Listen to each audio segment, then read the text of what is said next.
സിനിമയിൽ മാറ്റം വരുത്തുക എന്ന് പറയുമ്പോൾ സിനിമയെ ബാധിക്കാത്ത രീതിയിലുള്ള മാറ്റങ്ങളെ ഒരു ക്രിയേറ്റർ എന്നുള്ള നിലയ്ക്ക് എനിക്ക് അക്സെപ്റ്റ് ചെയ്യാൻ പറ്റുള്ളായിരുന്നു. അപ്പോൾ അതിൻ്റെ കാര്യങ്ങളാണ് സംസാരിച്ചുകൊണ്ടിരുന്നത്. അപ്പം അത് ഇപ്പം ഒരു സന്തോഷകരമായ ഒരു അവസ്ഥയിലേക്ക് എത്തിയിട്ടുണ്ട്. ഒരു അമിക്കബിൾ അല്ലെങ്കിൽ രണ്ടു കൂട്ടർക്കും സാർ പറഞ്ഞതുപോലെ രണ്ടു കൂട്ടർക്കും അക്സെപ്റ്റ് ചെയ്യാൻ പറ്റുന്ന ഒരു തലത്തിലേക്കാണ് അത് വന്നിരിക്കുന്നത്. പ്രായോഗികമായിട്ടൊരു ഫിലിം മേക്കർ എന്നുള്ള നിലയ്ക്ക് എനിക്കും ചെയ്തു കൊടുക്കുക അല്ലെങ്കിൽ എനിക്ക് മാറ്റങ്ങൾ വരുത്താൻ പറ്റുന്ന സജഷനാണ് നിലവിൽ നിൽക്കുന്നത്. അപ്പോൾ അത് തീർച്ചയായിട്ടും എത്രയും പെട്ടെന്ന് സാധ്യമാവുന്ന അടുത്ത മണിക്കൂറിൽ തന്നെ അത് റീസബ്മിറ്റ് ചെയ്യുക എന്നുള്ളതാണ് ഞങ്ങളുടെ തീരുമാനം. ഇനി എന്തൊക്കെ എത്ര സമയം എടുക്കും ഏകദേശം ഇതിനുവേണ്ടി എത്ര സമയം ഏകദേശം എടുക്കുമായിരിക്കും? ഒരു 24 മണിക്കൂറിനുള്ളിൽ വെക്കാൻ പറ്റുമോ ഈ പുതിയ പതിപ്പ്? അതിനാണ് നമ്മൾ ശ്രമിക്കുന്നത്. ഇത് ഞാൻ മാത്രമായിട്ട് ചെയ്യേണ്ട എഡിറ്ററും ഒരു കൂട്ടായ ടെക്നിക്കൽ സൈഡിൽ നിന്ന് ഉണ്ടാകേണ്ട ഒരു VFX എല്ലാം കൂടെ വരേണ്ടതാണ്. അപ്പം എങ്ങനെയാലും ഒരു 24 അവേഴ്സിനകത്ത് ഒരു ഡേ ഓഫ് ടുമോറോ നമുക്ക് റീസെൻസ് കൊടുക്കാൻ പറ്റുമെന്നാണ് വിശ്വസിക്കുന്നത്. എങ്ങനെ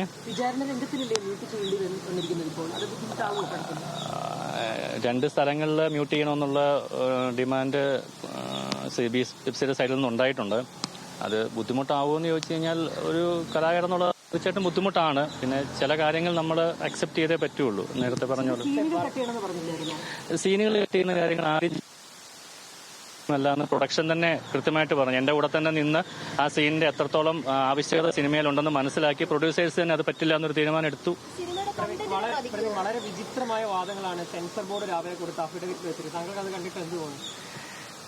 സാറ് പറഞ്ഞതുപോലെ അത് മെറിറ്റിൽ സംസാരിക്കുകയാണെന്നുണ്ടെങ്കിൽ ഒരുപാട് കാര്യങ്ങൾ സംസാരിക്കാനുള്ള വിഷയമാണ്. അത് കണ്ടെന്ന് തോന്നുന്നു, ചെയ്യുന്നില്ലേ, വായിച്ചിരുന്നെന്ന് തോന്നില്ലേ. അത് നമുക്ക് പുറത്തുപോലും പറയാൻ പറ്റാത്ത കാര്യങ്ങളാണ് അവർ അതിന് പറഞ്ഞിരിക്കുന്നത്. സിനിമയുടെ കോണ്ടന്റിലെ മാറ്റം സാധ്യത കുറവാണ്. ഒരു ക്രിയേറ്റീവ് ആർട്ടിസ്റ്റ് എന്ന നിലയിൽ നിരാശയുണ്ടോ?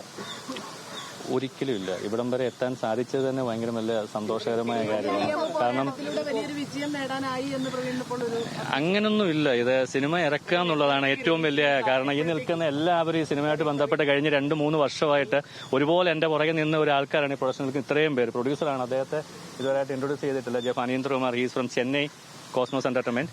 അപ്പം ഇത്രയും പേര്, സുജിത്തേട്ടൻ, മോഹനേട്ടൻ, കിരൺ, എല്ലാവരും ഉണ്ട്. സേവ് ചേട്ടാ കംപ്ലീറ്റ് ഇത്രയും പേര് നിന്നത് എന്തോ എനിക്ക് കിട്ടിയ വിവരം അനുസരിച്ച് നമ്മൾ ഈ നാളെയോ മറ്റന്നാളോ ഇത് സബ്മിറ്റ് വിതിൻ 3 വർക്കിംഗ് ഡേയ്സിനകത്ത് നമുക്ക് സർട്ടിഫിക്കറ്റ് ഇഷ്യൂ ചെയ്യണമെന്നാണ് കോടതി കൃത്യമായിട്ട് പറഞ്ഞിരിക്കുന്നത്. എന്ന് ഇത് സർട്ടിഫിക്കറ്റ് കിട്ടിയാൽ എന്ന് ഇഷ്യൂ ചെയ്യാൻ പറ്റുമെന്ന് എന്നേക്കാൾ പറയാൻ സാധ്യതയുള്ളത് ഡിസ്ട്രിബ്യൂട്ടർക്കാണ്. 18th അദ്ദേഹം റിലീസ് പ്ലാൻ ചെയ്യാൻ ശ്രമിക്കുന്നത്. 18th തന്നെയാണ്. സർട്ടിഫിക്കറ്റ് കൈ കിട്ടാതെ ഒന്നും പ്ലാൻ ചെയ്യാൻ പറ്റില്ല.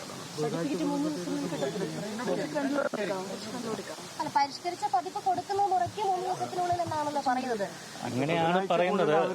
ചില കാര്യങ്ങൾ പറഞ്ഞ പോലൊന്നും അല്ല CBSയുടെ സൈഡിൽ ഉണ്ടായിരുന്നു.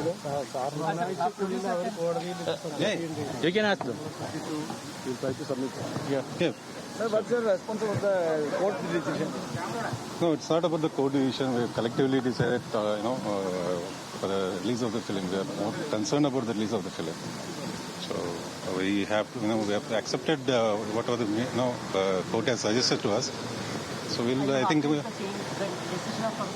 no, it's not the happiness. It's at least we are moving forward. So that's what matters now.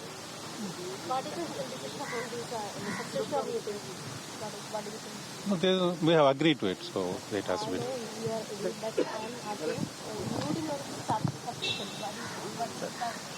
So, sorry, I didn't get you. No, we are going to mute. Yeah. We are going to. Thank you. Thank you. അപ്പോൾ അതാണ് പ്രതികരണം. പ്രവീൺ നാരായണൻ, സംവിധായകനൊപ്പം തന്നെ നിർമ്മാതാക്കൾ ഉൾപ്പെടെയുള്ളവരാണ് ഇപ്പോൾ മാധ്യമങ്ങളോട് സംസാരിച്ചിട്ടുള്ളത്. ആശ്വാസമുണ്ട്, ഇങ്ങനെയെങ്കിലും എവിടെയെങ്കിലും എത്തി അവസാനിപ്പിക്കാനായല്ലോ എന്നുള്ളതാണ് പ്രവീൺ നാരായണൻ പറഞ്ഞു വെക്കുന്നത്.